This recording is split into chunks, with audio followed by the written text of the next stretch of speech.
சுவையான broccoli gravy எப்படி செய்கிறதுன்னு பார்க்கலாமா? நான் இன்றைக்கி கொடைக்கானல்லேருந்து வாங்கிட்டு வந்த ப்ரொக்கோலி தான் எடுத்து வச்சுருந்தேன். அதை தான் இன்றைக்கி செய்ய போகிறேன். ப்ரொக்கோலி இதுக்கு முன்னாடி நான் சாப்பிட்ருக்கேன், ஆனால் அந்த சூப்பு அந்த மாதிரி தான் சாப்பிட்ருக்கேன். கிரேவியெல்லாம் நான் செஞ்சதே இல்லை, இது ஃபஸ்ட் டைம். ஸோ அதனால் அந்த ப்ரொசீஜர் என்ன பண்ணேன்னா, நம்ம காலிஃப்ளவர்லாம் எப்படி ஒரு வார்ம் வாட்டர் சுடு தண்ணியில் போட்டுட்டு மஞ்சத்தூள் போட்டு ஒரு 5 மினிட்ஸ் ஊற வைப்போம் இல்லையா, அதே ப்ரொசீஜரை நான் இதுக்கும் ஃபாலோ பண்ணிக்கிட்டேன். இன்கேஸ் ஏதாவது பூச்சி இருந்ததுன்னா அதுவே போயிடும் அப்படிங்கிறதுக்காக. ஒரு பெரிய பேனில் எண்ணெய் ஊற்றிக்கிட்டேன். அதில் கொஞ்சமாக கடுகு, உங்களுக்கு கடுகு வேணும்னா ஆட் பண்ணிக்கோங்க, இல்லைன்னா அவாய்ட் பண்ணிக்கோங்க. நான் கூடவே சோம்பு 2 ஸ்பூன் ஆட் பண்ணிக்கிட்டேன். இது நல்லா பொரிஞ்சு வந்த பிறகு ஒரு கை கொத்து கருவேப்பிலை போட்டு ஆட் பண்ணிக்கிட்டேன்.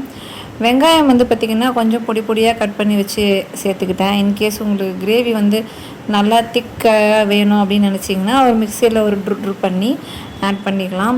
ஆனால் நான் எப்பயுமே தொக்கெல்லாம் செய்யும் போது வெங்காயம் மட்டும்தான் கட் பண்ணி போடுவேன். தக்காளியை கண்டிப்பாக கட் பண்ணி ஏதாவது உள்ள பூச்சிலாம் இருக்கான்னு பார்த்துட்டு அதுக்கப்புறம் மிக்சியில் போட்டு நல்லா கொஞ்சம் பேஸ்ட் ஆக்கிட்டு ஆட் பண்ணிப்பேன். அதே மாதிரி தான் இன்றைக்கி வெங்காயம் கட் பண்ணி ஆட் பண்ணிவிட்டு அதுக்கப்புறமா தக்காளியையும் நான் வாஷ் பண்ணி கட் பண்ணி மிக்சியில் அரைச்சி ஆட் பண்ணிக்கிட்டேன்.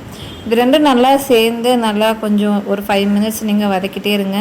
அந்த கலரே சேஞ்ச் ஆகும். அந்த மாதிரி கலர் சேஞ்ச் ஆன பிறகு இஞ்சி பூண்டு பேஸ்ட்டு ஆட் பண்ணிக்கிட்டேன்.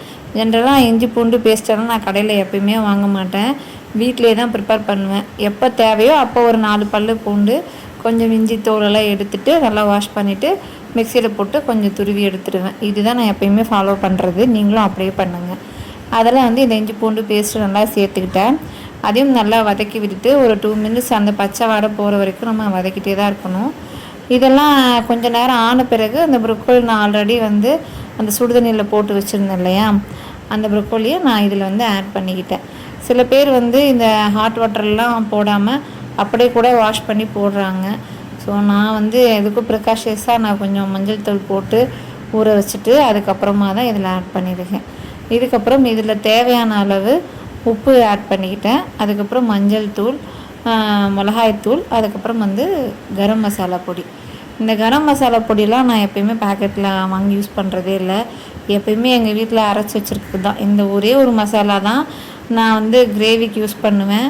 அதுக்கப்புறம் இந்த vegetable fried rice, mushroom fried rice, எல்லா கிரேவிக்கும் நான் இந்த ஒரு பொடி தான் யூஸ் பண்ணுவேன். ரொம்பவே நல்லாயிருக்கும். ஸோ அதே பொடி தான் நான் 1/2 ஸ்பூன் ஆட் பண்ணிக்கிட்டேன்.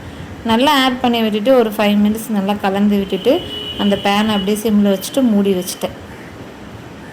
5 மினிட்ஸ்க்கு அப்புறமா இது நல்லா குக்காகி ஒரு கன்சிஸ்டன்சிக்கு வந்துடும். ஆனால் இப்போ பார்த்திங்கன்னா இதில் இருக்கிற தண்ணி எல்லாம் போக ஒரு மாதிரி தொக்கு மாதிரி தான் வந்துச்சு. நான் இன்றைக்கி இது எதுக்காக பண்ணிட்டுருக்கேன்னு பார்த்திங்கன்னா, மார்னிங் டிஃபனுக்கு இல்லைன்னா மதியானம் லஞ்சுக்கு கூட சப்பாத்திக்கு கிரேவி மாதிரி இருக்கணும் அப்படிங்கிறது தான் பண்ணேன். நீங்கள் தொக்கா வேணும்னா இது இப்படியே சாப்பிட்டுக்கலாம்.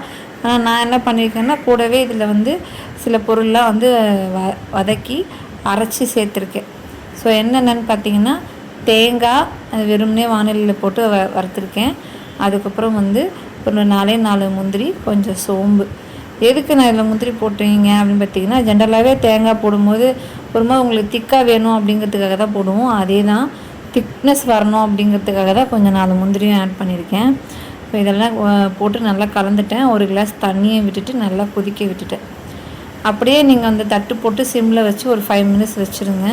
அது நல்லா கொதித்து வரட்டும். அதுக்கப்புறமா நீங்கள் அந்த கஸ்தூரி மேத்தியை நான் இப்படி தான் கையிலேயே நல்லா க்ரஷ் பண்ணிவிட்டு அதுக்கப்புறமா ஆட் பண்ணிக்கிட்டேன். உங்களுக்கு சுட சுட சூப்பராக டேஸ்டியான ப்ரொக்கோலி கிரேவி ரெடி ஆயிடுச்சு. இது நீங்கள் ரைஸுக்கெலாம் சூட் ஆகாது, டிஃபன் ஐட்டத்துக்கு சூட் ஆகும். முக்கியமாக சப்பாத்தி, பூரி, தோசை இது 3த்துக்குமே சூட் ஆகும். நீங்களும் ட்ரை பண்ணி பாருங்கள். Thank you so much.